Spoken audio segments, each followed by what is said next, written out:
وشروه بثمن بخس دراهم معدودة وكانوا فيه من الزاهدين.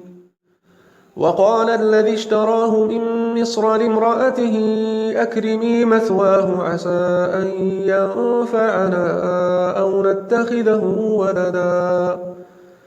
وكذلك مكنا ليوسف في الأرض ولنعلمه من تأويل الأحاديث والله غالب على أمره ولكن أكثر الناس لا يعلمون.